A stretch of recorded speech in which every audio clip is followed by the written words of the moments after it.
আমরা আজকে দেখেছি যে আন্তর্জাতিক অপরাধ ট্রাইব্যুনালে মানবতা বিরোধী অপরাধের সাথে সংশ্লিষ্টতা এবং অভিযোগের কারণে সেনাবাহিনীর কয়েকজন সদস্যকে আদালতে আনা হয়েছে। আমরা এটাকে সাধুবাদ জানিয়েছি এবং সরকার এবং আন্তর্জাতিক অপরাধ ট্রাইব্যুনালের প্রতি আমরা ধন্যবাদ জ্ঞাপন করি যে ন্যায় বিচারের একটি ধাপ আমরা আগাচ্ছি।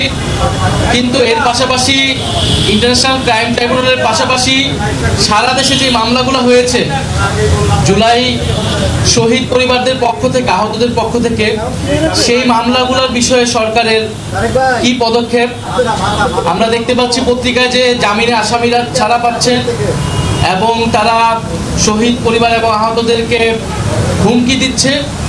ফলে সেই জায়গায় শহীদ পরিবার আহতদের নিরাপত্তা এবং বিচারের একটা রোড ম্যাপ আমরা চেয়েছি যে নির্বাচনের আগে যাতে বিচারের একটা রোড ম্যাপ প্রকাশ করা হয়।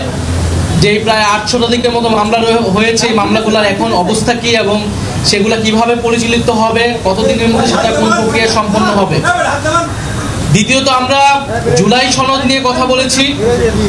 যেহেতু জুলাই সনদ স্বাক্ষর অনুষ্ঠান আয়োজিত হয়েছে এবং জাতীয় নাগরিক পার্টি সেখানে অংশগ্রহণ করে নাই, ফলে আমরা আমাদের অবস্থান সরকারের কাছেও তুলে ধরেছি, ঐক্যমত্য কমিশনের কাছেও আমরা তুলে ধরেছি।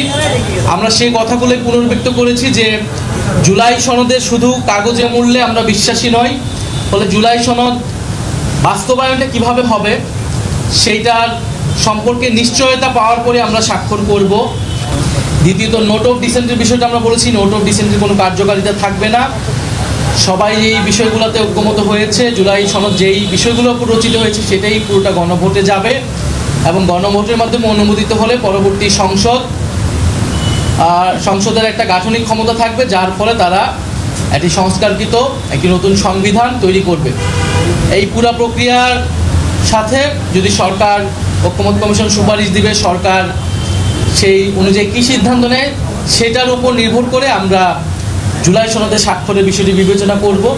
এটা সরকারের কাছে আমরা আমাদের দাবি জানিয়েছি এবং এই দাবিগুলো যাতে বিবেচনা করা হয় এবং সরকার যাতে সেই পথে সেইভাবে যৌক্তিকভাবে এই জুলাই সনদ বাস্তবায়নে আগায় সেই বিষয়ে আমরা জোর দাবি জানিয়েছি। দ্বিতীয়ত আমরা নির্বাচন কমিশন নিয়ে উদ্বেগ জানিয়েছি। নির্বাচন কমিশনের গঠন প্রক্রিয়া, নির্বাচন কমিশনের বর্তমান আচরণ আমাদের কাছে মনে হচ্ছে যে এটা নিরপেক্ষ হচ্ছে না, এটা স্বচ্ছ হচ্ছে না এবং নির্বাচন কমিশন সাংবিধানিক প্রতিষ্ঠান হিসেবে যেভাবে কার্যক্রম করার কথা ছিল সেটা করছে না। কিছু কিছু দলের প্রতি পক্ষপাতিত্ব দেখা যাচ্ছে এবং কোনো দলের প্রতি বিমাতাসুলভ আচরণ তারা করছে। পুরো বিষয়টা নির্বাচন কমিশন নিয়ে আমরা বলেছি। বিগত সময়গুলোতে নির্বাচন কমিশন যেই পদক্ষেপগুলো নিয়েছে সেখানে কিভাবে তাদের পক্ষপাতিত্ব ফুটে উঠেছে সেই বিষয়ে আমরা বলেছি। একটি সুষ্ঠু নির্বাচনের জন্য একটি নিরপেক্ষ নির্বাচন কমিশন প্রয়োজন।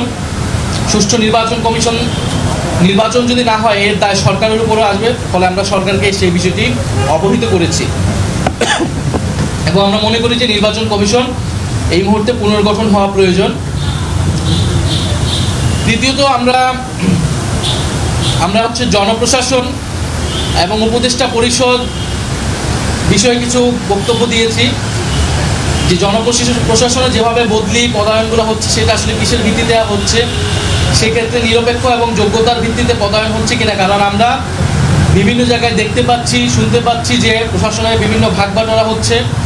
বড় রাজনৈতিক দল হিসেবে তারা পরিচিত, তারা নিজেদের মধ্যে প্রশাসন, এসপিডিসি এগুলো ভাগবাটোয়ারা করছে এবং নির্বাচনের জন্য তারা সেই তালিকা করছে, সরকারকে সেগুলো দিচ্ছে এবং উপদেষ্টা পরিষদের ভিতর থেকেও সেই দলগুলোর সাথে সেই ব্যাপারে সহায়তা করছে। ফলে এভাবে চললে সরকার এর নিরপেক্ষতা প্রশ্নবিদ্ধ হবে এবং সরকার যাতে নিরপেক্ষভাবে ফাংশন করে এবং উপদেষ্টা পরিষদে যাদের বিরুদ্ধে এই সংশ্লিষ্টতাগুলো রয়েছে, অদক্ষতা, দুর্নীতি এবং রাজনৈতিক দলীয় পক্ষপাতের, তাদের বিষয়ে যাতে প্রধান উপদেষ্টা সিদ্ধান্ত নেন।